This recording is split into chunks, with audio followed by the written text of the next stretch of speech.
Okay, trustees, we are live. We are recording. Phone lines are open. Go for it. Okay, I'd like to welcome everybody to the regular trustee meeting of August 28th, 2023. And I'd like to open the meeting with the Pledge of Allegiance. Allegiance to the flag of the United States of America, to the republic for which it stands, one nation, under God, indivisible, with liberty and justice for all. Thank you. Arlene, can you do roll call, please? John Mildred. Here. Here. David Cataletta. Here. Eddie Ryan. Here. Jim Barnett. Here. Jim Robbins. Yes. Matt Martinson. Bill Taylor. Here. Thank you. Okay, thank you. Is Dr. Gobler on the line? Yep, perfect. Okay. All right, so we'll start public comment with a statement from Dr. Gobler on the, I guess that's being called fleshy bacteria. It's the Halloween name. Yeah, that's the Halloween name. Okay. Dr. Gobler? Sure. Well, I'll just say a little bit, and I'll emphasize that I'm a marine doctor and not a medical doctor.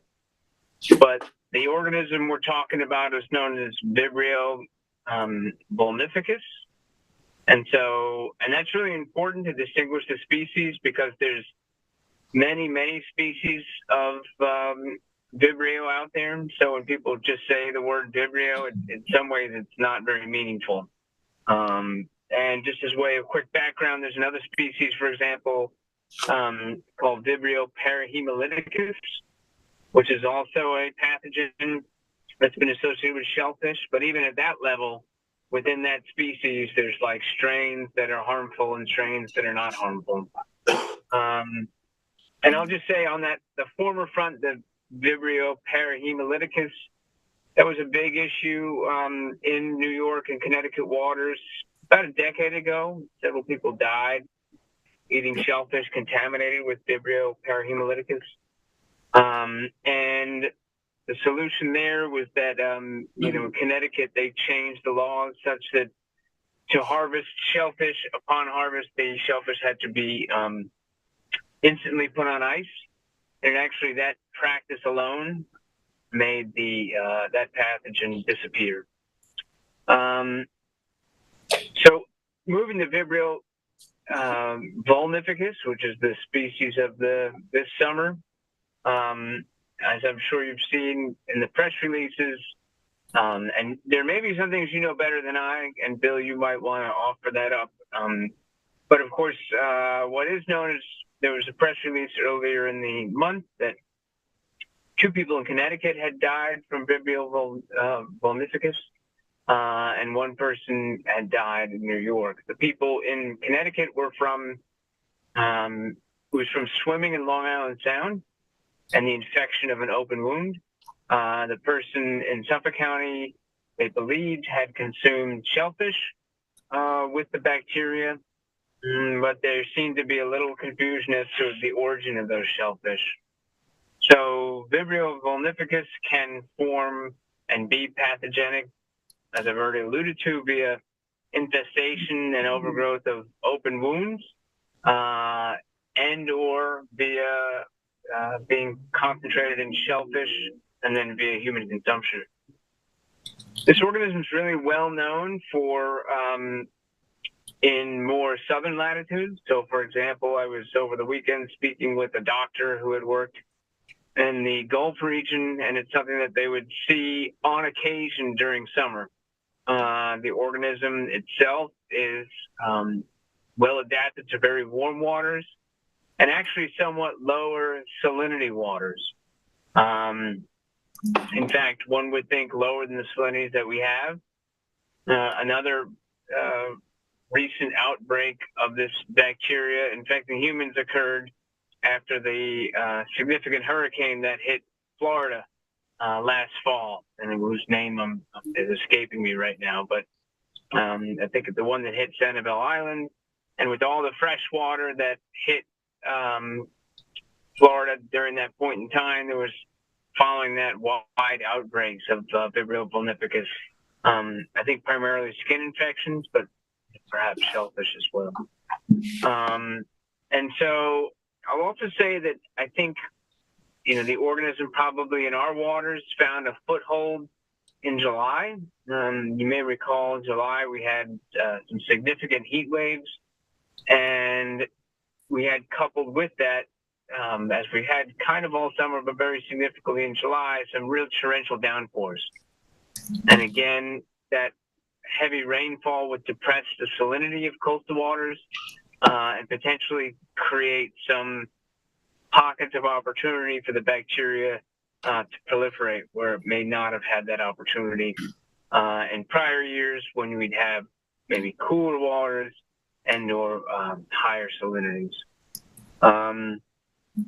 Again, I'm not a medical doctor. I'm very reluctant to be giving any medical advice, except for reflecting the information provided by the State Department of Health, which generally is, that this is a concern for people who are immunocompromised. And so in those cases, common sense action items would include not eating raw shellfish and would be not going into surface waters with significant open wounds. So that kind of is the extent of my knowledge base, but I'd be happy to discuss it further or hear more about information that you might have regarding potential infections in East Hampton waters. Anybody have questions? It seems the advice is that it's best to stay in cooler waters that are moving. It's one more thing to worry about with global warming, I guess. Yeah, certainly moving waters are also going to be a benefit as well. And as I said, one precaution that seems to be working well with regards to a related species on the shellfish front is keeping those species good and cold after they're pulled in and harvested. I believe New York requires you to put your shellfish on ice right away. Yeah, okay. So, it may well be that it's surface waters that are more commonly, open wounds affected by surface waters might be the most common point of infection. So nobody's found anything anyplace else on the island, right? Not that I'm aware of. Like I said, I had heard something about somebody getting sick in East Hampton, but I don't know the details. I heard someone got sick in Sag Harbor. An older person with an open wound. Yeah. Do you happen to know where the person that died in New York was? Was it on the North Shore and South Shore? I have not had resolution to that, and at one point there was even speculation, to my knowledge, that it was from consuming shellfish from out of state. But I know that was in the discussion early on, but I don't have further detail on it. I will say I should mention one more thing, and that is that my lab is currently working up an assay for this organism, and we've been collecting samples to detect this organism. So we will not have that for real-time measurements as of now, but I am hopeful to have that kind of data by the end of the year, and certainly to have it be part of my annual report. It won't be ultra comprehensive because this is something we only started doing, recently, so we won't have every station and every site, but I'm hopeful that by the end of the year, and certainly for my annual report in 2024, that I'll be able to say something about the presence and abundance of the organism. Pretty timely. Will you be Thank you. looking for it just in the water column or in shellfish? Correct. As a first step, we're gonna be checking in the water, and then thereafter we'll be we'll see where it takes us from there. So I have a quick question. So just to summarize what you said, so you need, for the organism to grow, do you need a certain amount of freshwater runoff from like heavy rain to like desalinized salt water so it can grow? You need a certain temperature. And is it plus a certain temperature, or is it just a certain temperature? Yes. No, it definitely is an organism that thrives in very warm water. So yeah, and yeah, I mean, and I'm kind of to some extent hypothesize. I mean, it's been found in brackish water, and so because these events have been coincident with all the runoff we're having, it's more of a hypothesis that it's the runoff that's been depressing the salinity, coupled with the warm temperatures, that's creating what we call a niche or an opportunity for this organism. And what's very warm water, like 75 or 80? Is there a specific temperature? I'd say 80 and above, I believe. Yeah. And does it But Vibrio can be found in higher salinity waters, is that true? Correct. Yeah. Yeah. Great, thank you.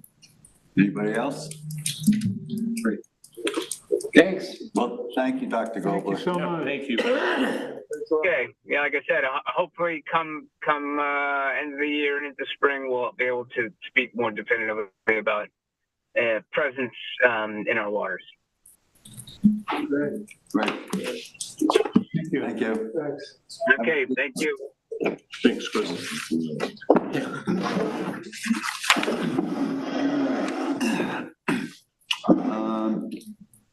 Continued public comment. We have a request from South Fork Sea Farmers, Bob Keenan, Nick Cooper, Jocelyn Garcia for permit modifications to trustee permits A-2-22 and A-3-22 to relocate the reef sites.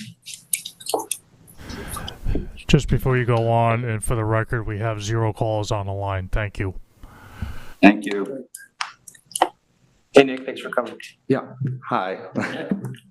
I was supposed to do this presentation with Jocelyn, but she couldn't make it, so just bear with me. I had to take some of her slides in the slideshow, so I'm going to do the best I can with her information that she got. All good.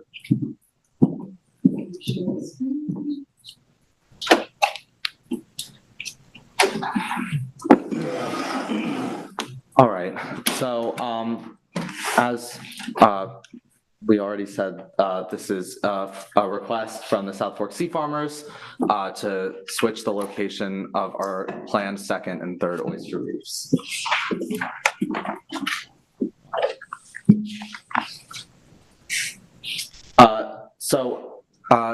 To start with the reason for the request, originally the reefs we had established not only had the main purpose of improving water quality in Accabonac Harbor, but they also existed with the secondary goal of preventing erosion, which is very prevalent in Accabonac Harbor. And this was a big reason why we placed a lot of the oyster reefs close to homeowners and very close to the shoreline in a long line to reduce the impact of waves and protect the shoreline of many homeowners' backyards, essentially, which they had lost many square acres in the past years to erosion that's resulted from the rising sea levels in Accabonac Harbor. But we've corresponded with the DEC, particularly Bob has spoken to them numerous times about gaining approval to even think about installing these next 2 reefs. And we've come up with numerous roadblocks and a lot of the DEC doesn't even know how to go about the process themselves. So we asked if it would be easier to gain approval if we moved the location of the oyster reefs away from homeowners, and they said that that would be an easier process to gaining approval. So that's the reason that we're asking for this request. I understand. I don't really understand why the DEC would have a problem unless the homeowner was complaining or had issues with it. We didn't necessarily have complaints from the homeowners. We spoke to the homeowners on the potential reef by Girard Drive, and they were extremely enthusiastic about us. Because I know that putting the stretch oyster of there. shoreline here has really been sloughing off over the years. That would, you know, I could see where the DEC came back and said, hey, it's too sediment, you know, too much of a silty bottom. Would rather you put it somewhere else, but I thought It was months ago that I went to them and said, okay, tell us what you would like. As far as how we would prevent erosion. Do you want it a foot away? Do you want it to mirror the shape? Do you want it to be further out? Give me any suggestions you want, and that's what we'll do. And 3 months later, I went back to them saying, you know, any suggestions and that's when I finally said, would it be more efficient? Because we have spat on shell growing now. You know, we gotta get this in this fall. And I said, would it be more expedient to choose a site with hard bottom like the other site, 20 yards offshore like the other site, and forget about the erosion? She was like, yes, please. I don't want to give up on those other sites, especially. no, I thought that was a good. The one across from, not Girard, but what's the other road? Love's Point. That to me is a wonderful site. And we could really test if we can prevent erosion there, because they have a big problem. So I don't want to give up on that site. But I think for this year, we got to put it on the back burner and. But who in the DEC, what department, do you know? Is the ladies from Stony Brook, that's, what's the name? Sherry Acher? No. She was just, I never spoke to the people who are actually supposedly investigating this and making decisions. She just kept bringing the questions to me, and I kept answering the questions with her. Did she say who she was referring? Was it Tidal Wetlands Bureau or Shell Fisheries Bureau? I think tidal wetlands kind of sounds right. But I think one of the problems is they've never done an oyster reef for erosion prevention, you know, and anything new kind of tends to throw some people into I think sometimes with shellfish related stuff, it helps to enter the DEC through the shellfish portal, kind of talk to the shellfish people first. They probably would have the most familiarity with oyster reefs, and then they can possibly influence or at least make the approach into tidal wetlands or regulatory affairs of the DEC a little bit smoother than if it came from the outside, sort of unannounced, you know. So, I mean, if in the future, if you want to, you know, reconsider the sites that you're getting away from, maybe talk to Shell Fisheries about it first and see if that'll be a smoother entry into the process. I still think they're good sites, and the one homeowner on Accabonac has given a letter of support and wants it. He actually called me back and said, when is it going? You know, he's anxious. And the other homeowner, we just haven't gotten a response from. We left notes in the door, under the door, and we haven't got the response from.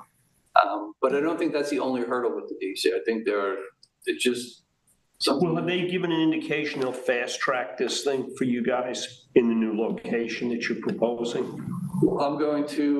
They didn't give me a date. They would never do that, but they, you know, I did explain that we have spat on shell, you know, and we've got to get it in. We've really only got 2 good opportunities for a low tide coming up this fall. Well, I don't know. I think if our board, if we don't have an issue with the new location, Do we have any other questions? Do we know the news? I wanted, I'd like to see the presentation. Yeah, oh, I'm sorry. I'm sorry to cut you off, buddy. We're just That's trying to get okay. out of here early. Sorry, Nick, I'll be quiet now.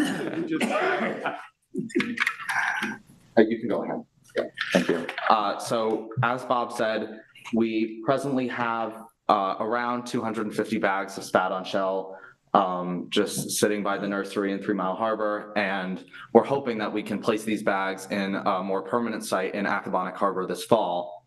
And as Bob also said, we really only have 2 main opportunities to get this done.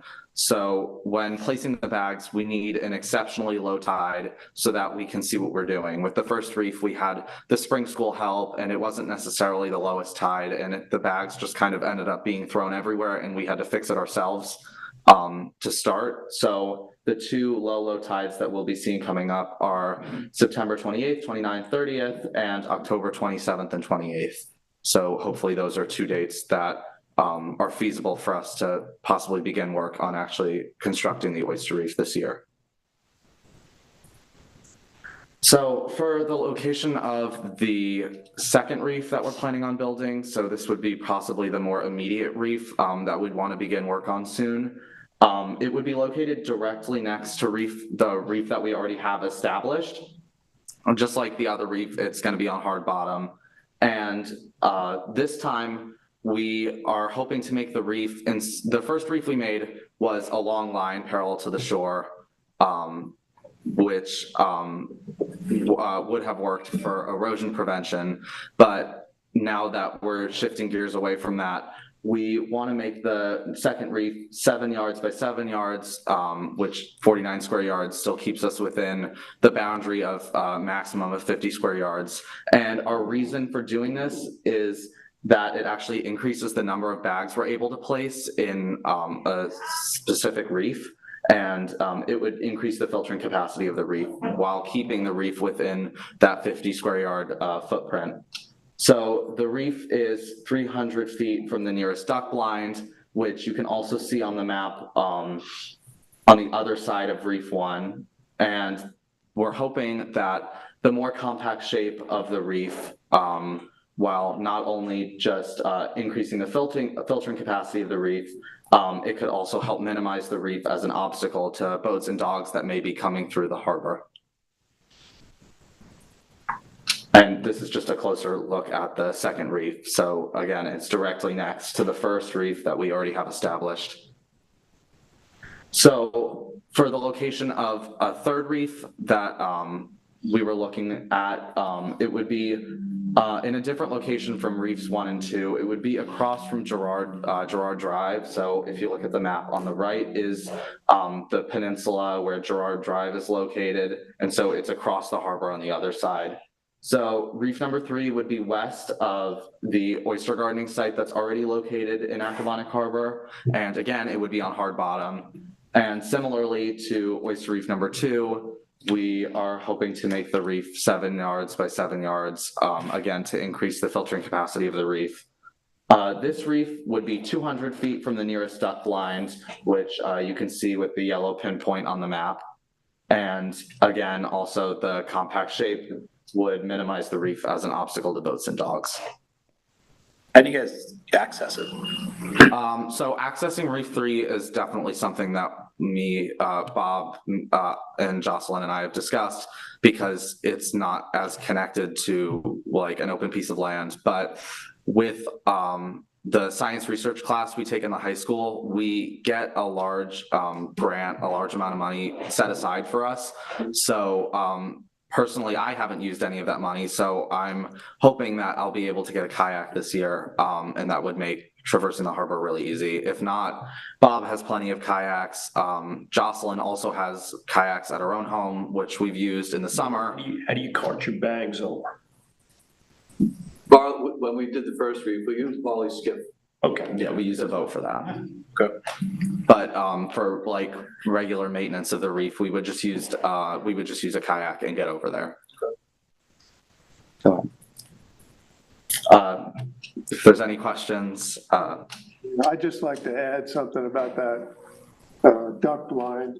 Allison spoke to that duck blind owner, and he didn't have a problem with the reef. It's 200 feet or 200 yards from, 200 feet from the proposed site. He accesses his blind from Gerard Drive and basically shoots out over the open water. So he doesn't shoot south toward that beach. So I think that shouldn't be a conflict. I'd like to make a motion, we approve the modification. Second. All in favor? Aye. Anyone opposed? Thank you. Thanks, Nick. Thanks, Bob. Good luck. We'll get the paperwork up to the state as soon as possible and see how that goes. Good luck. Yeah, thank you. Good luck with that. I would just say, but if you guys need a letter of support for the state, we could produce one. That would be great. That would definitely be helpful. Are we talking about a letter from the trustees or? From the trustees. Yeah, it might be advantageous to basically do a quick letter that says we've discussed this. We're on board with the modifications to the permit. Look forward to the rapid response from the AEC on this. You mentioned the time, Yeah. the importance of timing. Yes, and I think they get that, but I just think it's a decision making time in the letter. We'll put it in a letter. Thank you very much. Yeah.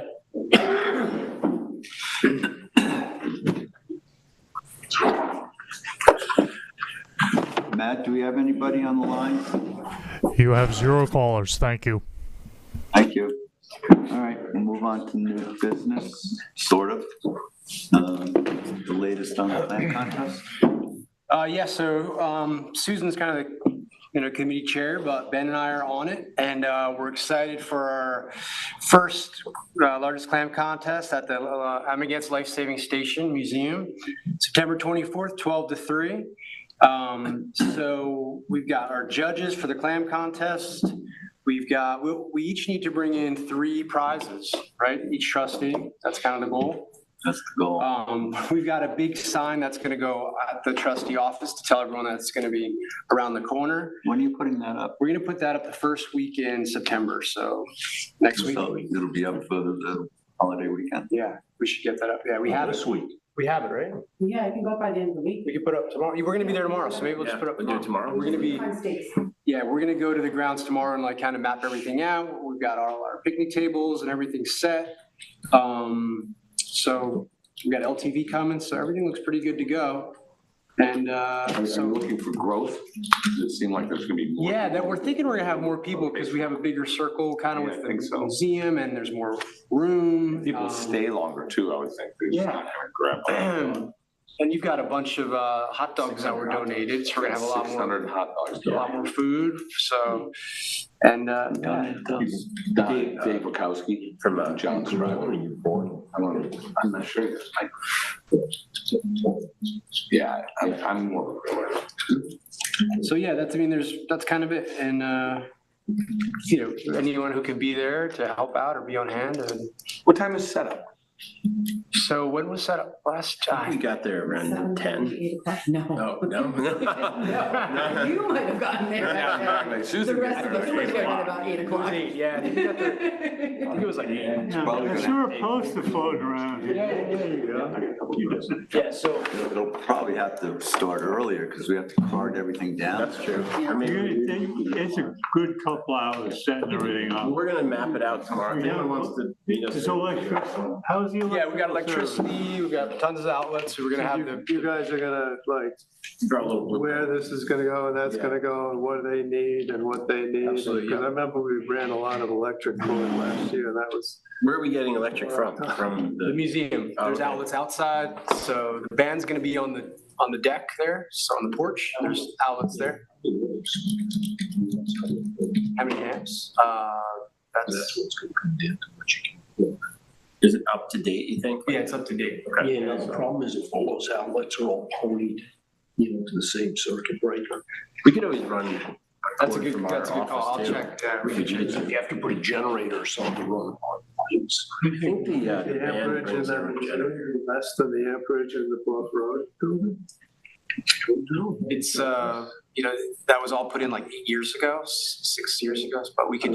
I don't want to find out the day of. Yeah. Yeah. But we could look, that's something we could check out tomorrow too. We could always run a cord from our office if we needed to, right? Just behind. That'd be a long one. It's right behind it, isn't it? Yeah, we got like a freaking quarter mile. Yeah, there's a bit of a walk. It's like right. Through the dude, not even close. Distance is getting a little interesting now. I'm sure that the museum is. And the museum will be open? Yeah, the museum will be open. There'll be some docents to give tours and we have a little gift shop. So yeah, it should be good. Hopefully the weather will be cooperate. Yeah. And the participating seafood shops are Amagansett, Stewart's, and I think Wayne Scott. I don't think it makes sense to get Montauk involved just because there's no one's looking for clam in Montauk. And I always have to wait till they open. They didn't hold clams last year, did they? They did, but there was only like one or two. So With Gosman's, Gosman's isn't, they can't deal with it, right? What's up? they're a different operation, right? No, they're the same, but Michelle doesn't want to, she's not around all that much, and it didn't make sense, I don't think. So I think we just keep it to Amagansett and Wayne Scott. Yeah. Okay. I feel like you're shunning Montauk there, Ben. No, I mean, I spoke to It him. seems like a, seems like a plot. There's no plot. I mean, Seems like a plot. That's a typical reaction. and then I have to wait till they open on that day, which is like 10. Jesus Christ. So I You don't can't have get to up. wait until they open. You go through the friggin' wholesale market. The guys are there at like 5 in the morning. No, I'm talking about for people dropping their clams off for the contest, that's all. No, Gosman's gave us a nice gift certificate for the event, so. Misunderstood. Yeah, not shunning anyone.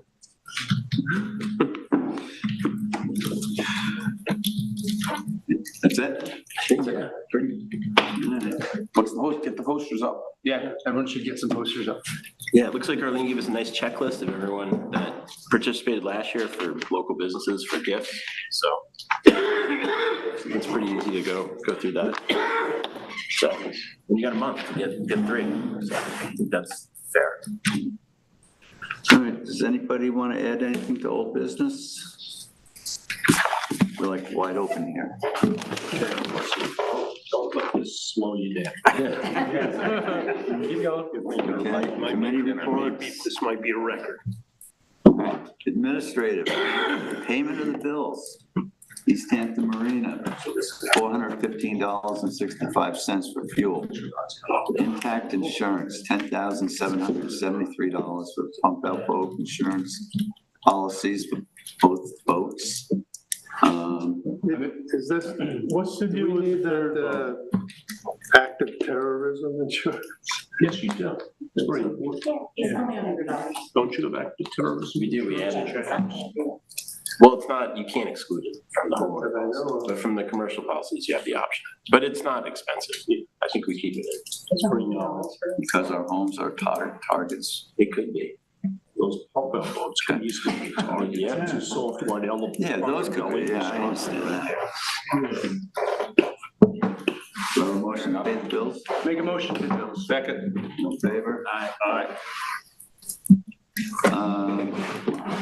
Minutes for the meeting of July 24th.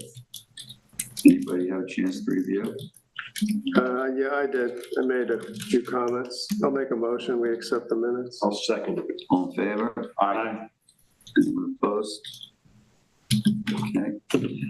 Financials, we have the months of March, April, May, June, and now July. Anybody get a I chance? did look through them, yeah. No, awesome. Yeah, make a motion to approve. July as well. Yeah. Okay, I'll second that. Well, that's all of them. All of them, right? All in favor? Aye. Good job, David. And class banking statement dated July 31st. Is that separate from the financials you're saying to approve? Apparently. Yeah. I mean, I looked at that last week, 2 weeks ago. That looked great. Well, that would be the same one. Yeah. We can't approve, we have to approve a statement. It's a statement. What do we got to do? Approve? Some nice. We growth. acknowledge We acceptance. accept it. Yeah. What if we don't accept it? What happens next? Look at it again. Good question. Send it back to Nyclass and ask him for more money? This is lower than we expected. All right, and then just a reminder that the next trustee meeting will be held on Friday, September 8th, as opposed to September 11th. Okay. Yes, really. And there's a 5:30. And yes, we have a 5:30 executive session before that. What's the subject of the Dogs. docs? Yep. Anybody have anything else? Motion to close. Second motion to close. Yeah. 5:30 executive session, is that going to be here at our offices? I think. We need it here. Here? Makes more sense if we can do it here. Okay.